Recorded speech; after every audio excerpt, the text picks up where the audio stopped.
Shalom saudara. Pada saat ini kita akan belajar dari firman Tuhan. Ya, sebelum kita akan belajar dan diberkati oleh firman Tuhan, kita akan menyanyi suatu pujian bahwa hanya Tuhanlah kekuatan kita, tiada yang lain. Haleluya. Semoga pujian ini menjadi berkat bagi saudara yang mendengarkan dan bagi kita semua yang mendengarkannya.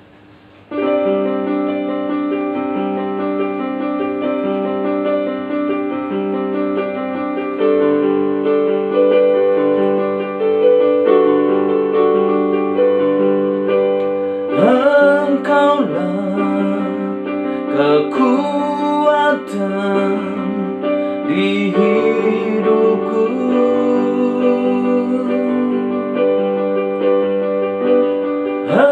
Engkaulah pertolongan bagiku.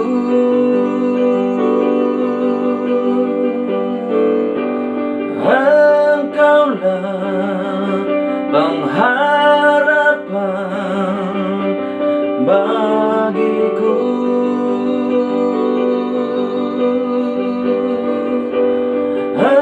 Engkaulah perlindungan di hidupku.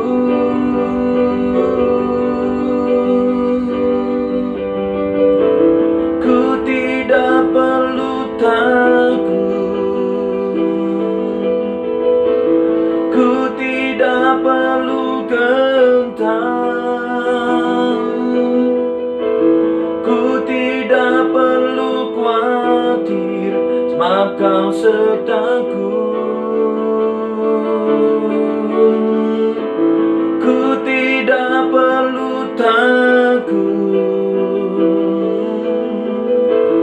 ku tidak perlu gentar, ku tidak perlu khawatir, sebab Kau sertaku.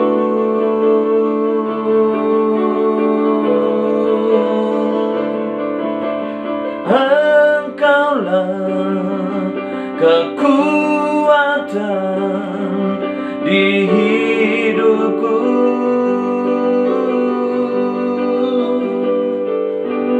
Engkaulah perlindungan bagiku.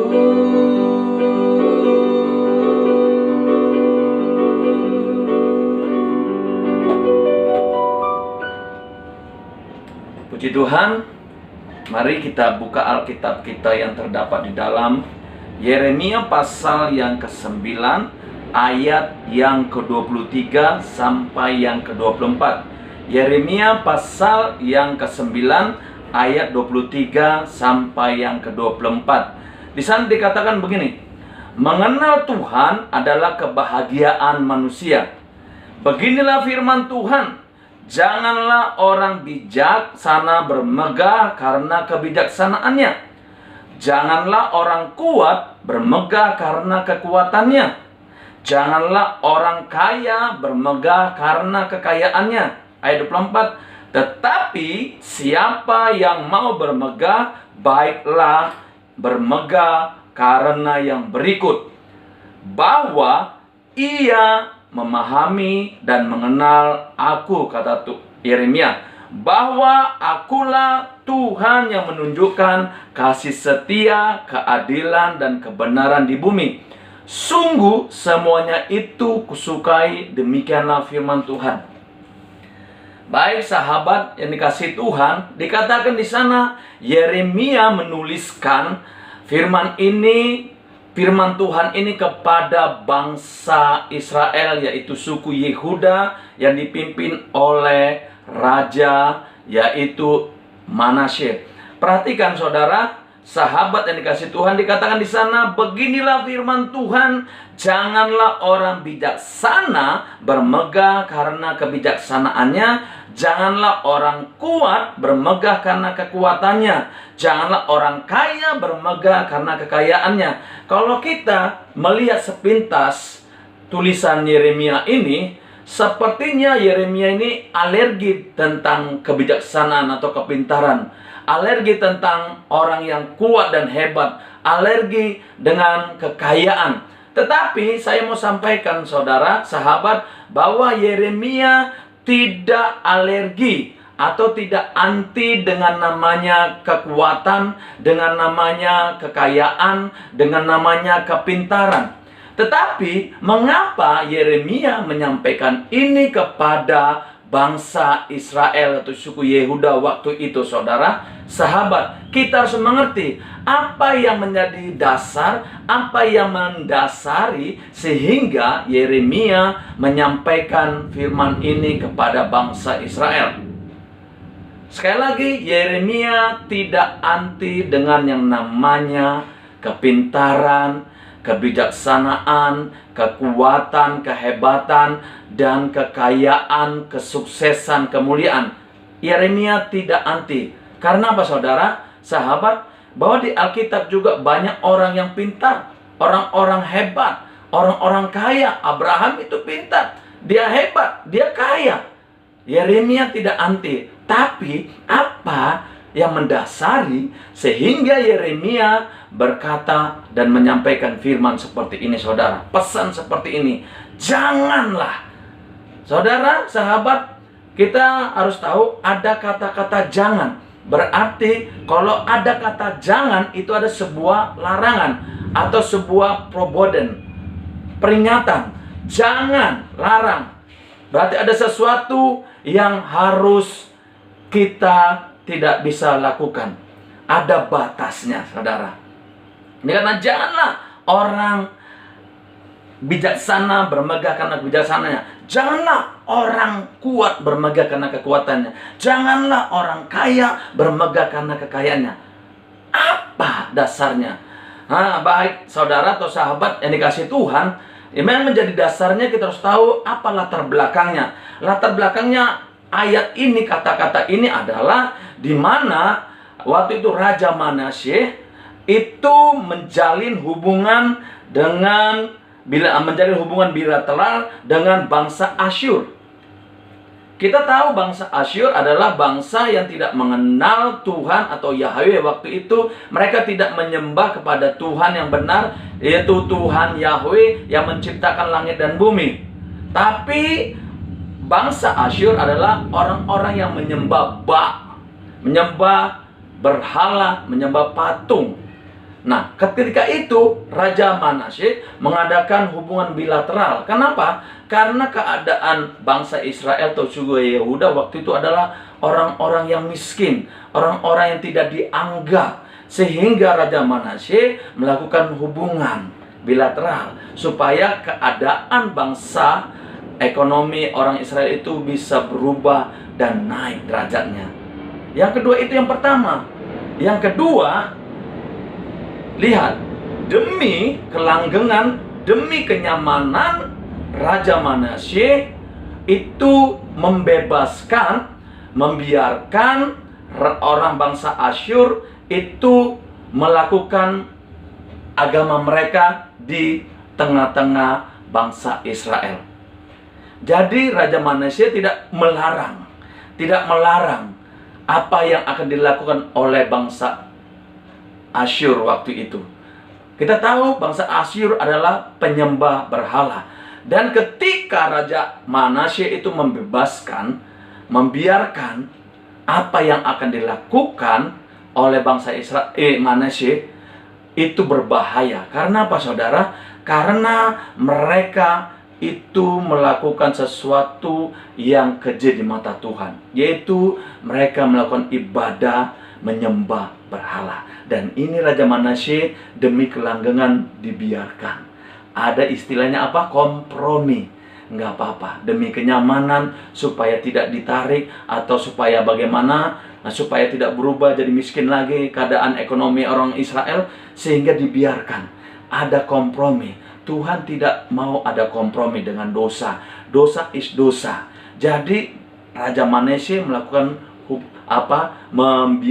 membebaskan orang Asyur itu melakukan kegiatan agamawi mereka. yaitu menyembah berhala. Jadi di tengah-tengah bangsa Israel itu ada penyembahan berhala. Dan perhatikan, ini sangat mempengaruhi, sangat bisa mempengaruhi keadaan iman atau kepercayaan penyembahan orang Israel di kala itu. Tapi Raja Manasye membiarkannya. Perhatikan, itu yang ketiga. Yang kedua, yang pertama, karena Raja Manasye melakukan hubungan bilateral kepada orang bangsa Asyur. Dan yang kedua, karena demi kenyamanan, Raja Manasye membiarkan, mengkompromikan apa yang akan dilakukan oleh bangsa Asyur, yaitu menyembah kepada berhala. Yang ketiga, ini yang akibatnya karena Raja Manasye membiarkannya, sehingga karena perubahan ekonomi orang bangsa Israel, mereka menganggap perubahan itu diakibatkan karena dewa bangsa Asyur. Jadi mereka tidak lagi mengatakan, punya pendapat, beranggapan bahwa mereka itu ekonomi mereka berubah, mereka menjadi orang yang sukses, orang menjadi kaya. Mereka tidak berkata ini karena Tuhan, tapi mereka mulai berubah bahwa ini karena dewa orang bangsa Asyur, karena dewa Baal, sehingga mereka berubah ekonomi mereka karena dewa orang Asyur yang memberkati, bukan Tuhan. Ketika mereka mulai berubah fokusnya, mulai berubah orientasinya, bukan karena Tuhan yang menciptakan, bukan karena Yahweh waktu itu, tapi karena dewa orang Asyur itu dewa Baal, mereka menjadi orang yang sukses.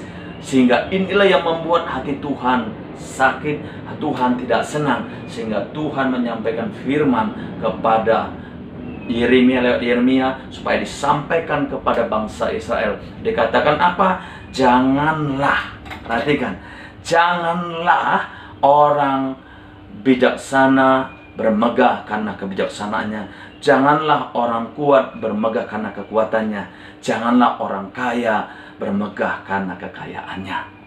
Bukan berarti tidak boleh kaya. Yes, kaya is okay, karena Tuhan kita adalah Tuhan yang mencintai. Ya, sekali lagi, karena Tuhan kita adalah Tuhan yang senang memberkati dan senang melihat kita menjadi orang yang sukses dan kaya.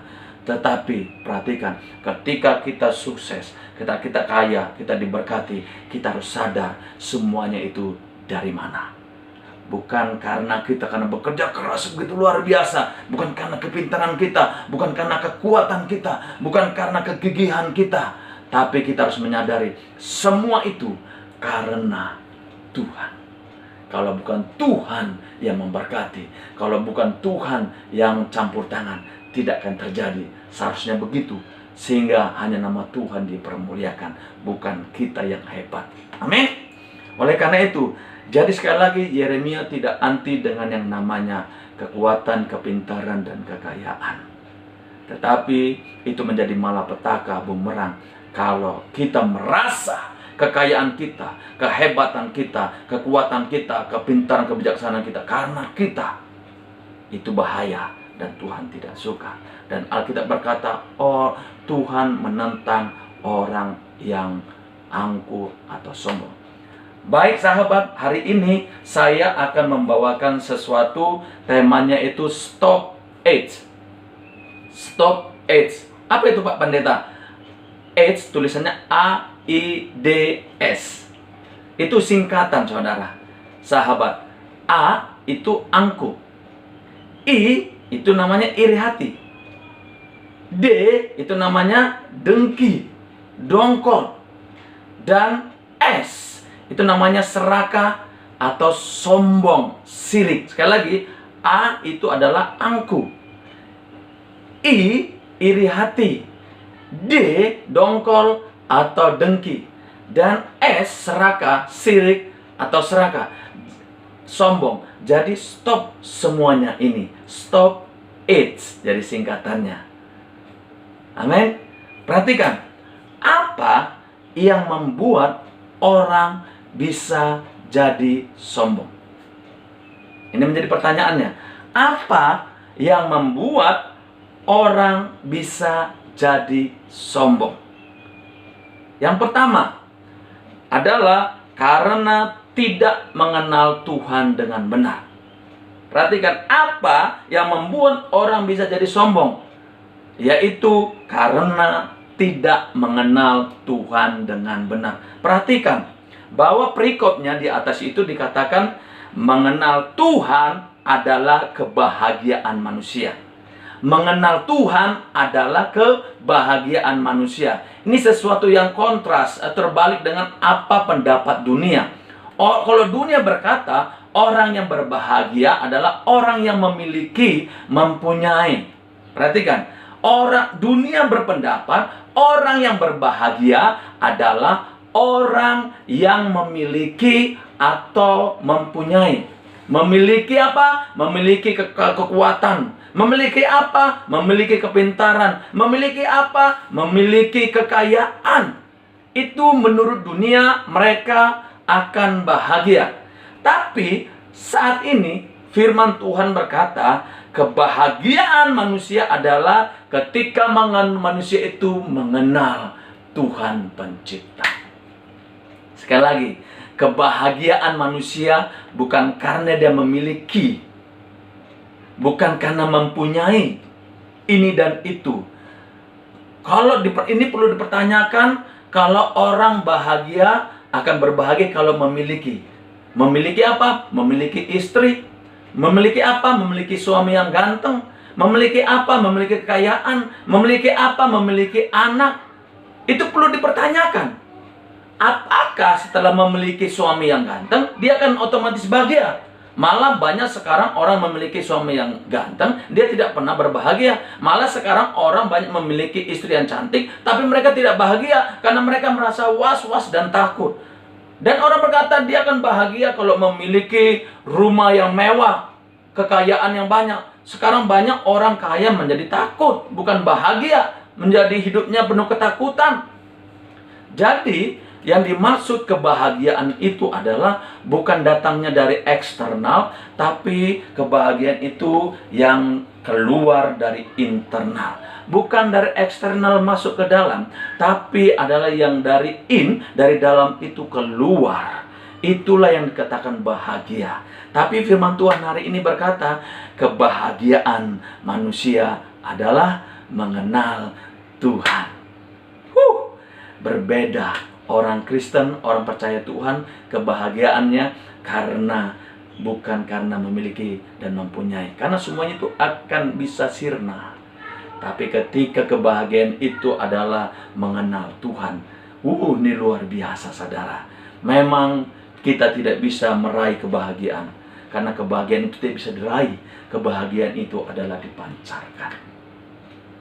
Kebahagiaan itu diberi, dikeluarkan. Artinya ketika kita membuat orang lain bahagia, itulah kebahagiaannya sebenarnya. Tapi hari ini kebahagiaan manusia adalah mengenal Tuhan. Apa yang membuat manusia itu bisa menjadi sombong? Tadi saya katakan karena manusia itu tidak mengenal Tuhan dengan benar.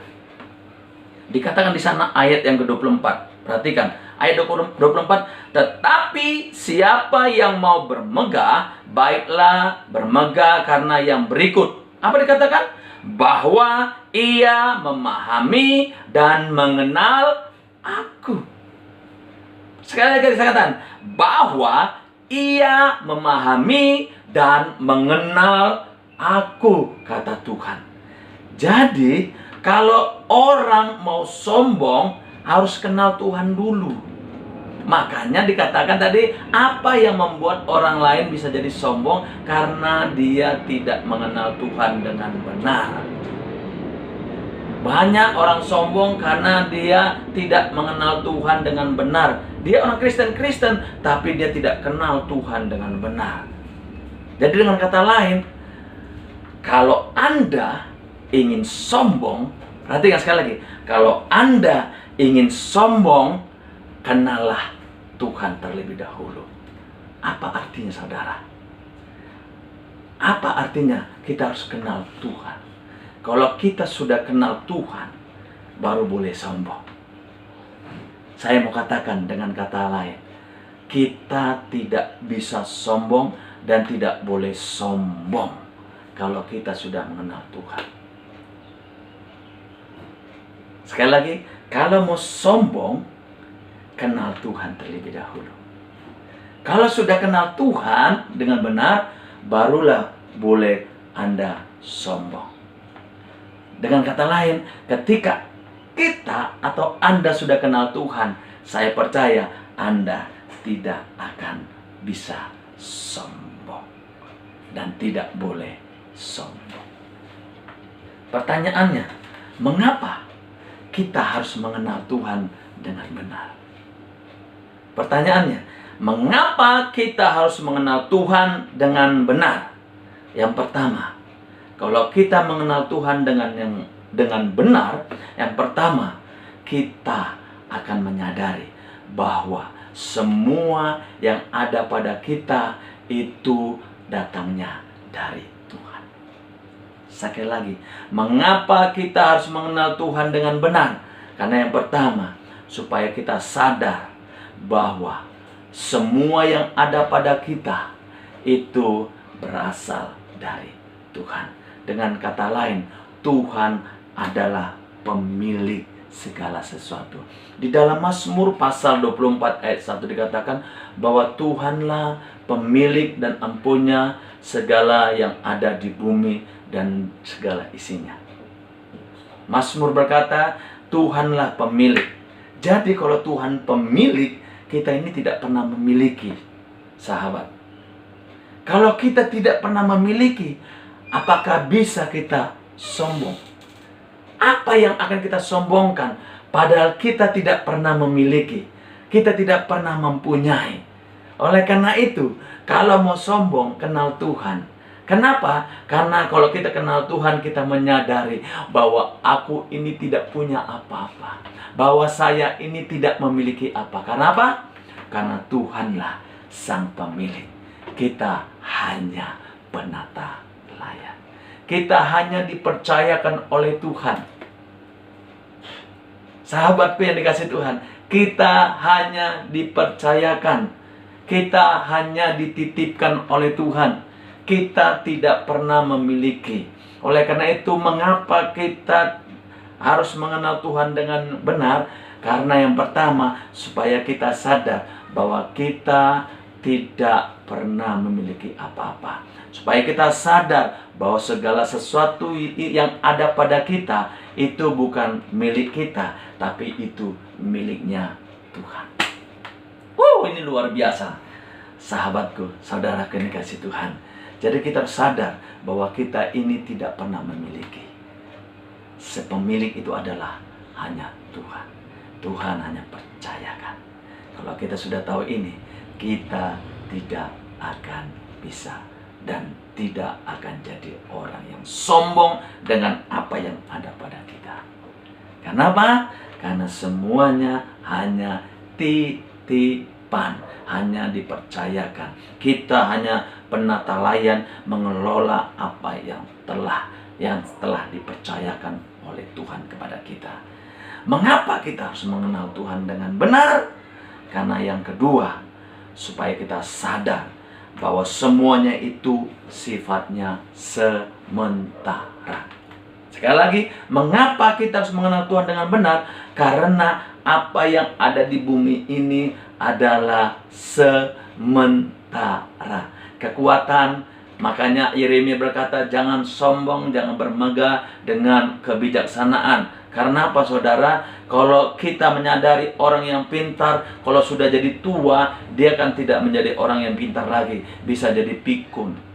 Berarti apa artinya? Bahwa semuanya itu pun kepintaran itu sementara. Tidak kekal, tidak permanen.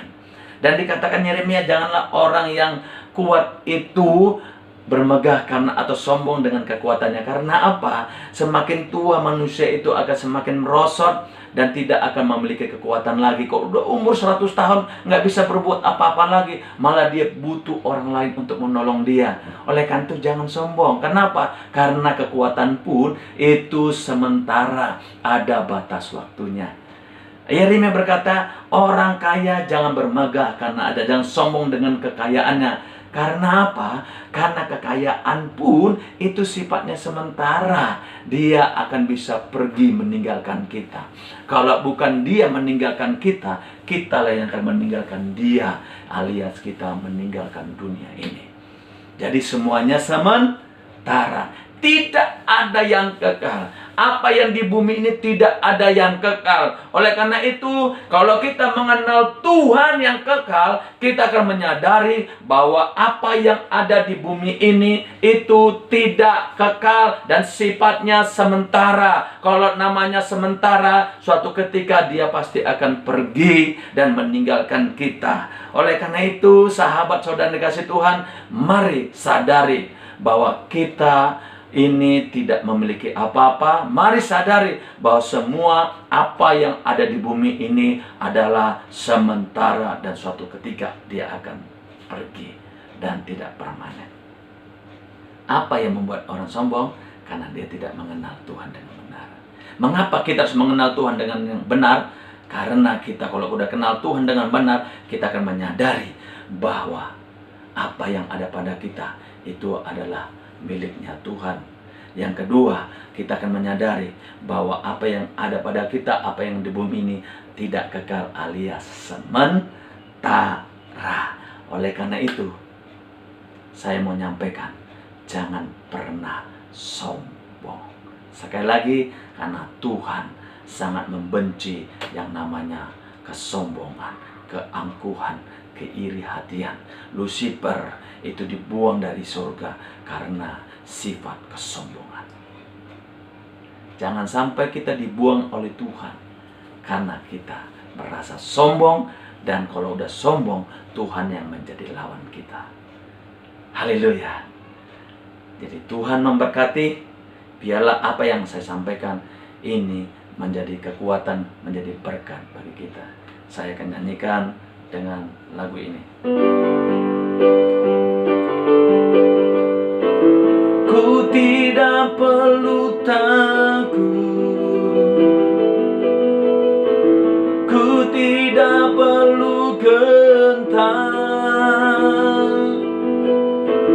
ku tidak perlu khawatir, sebab Kau sertaku.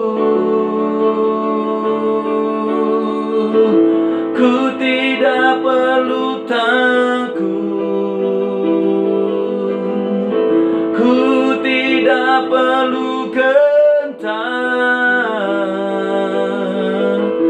ku tidak perlu khawatir, sebab Kau sertaku.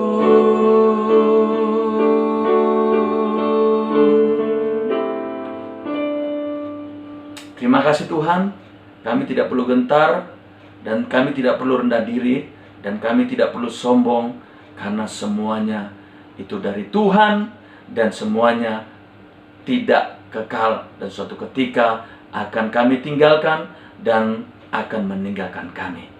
Tuhan memberkati dalam nama Yesus. Haleluya. Amin.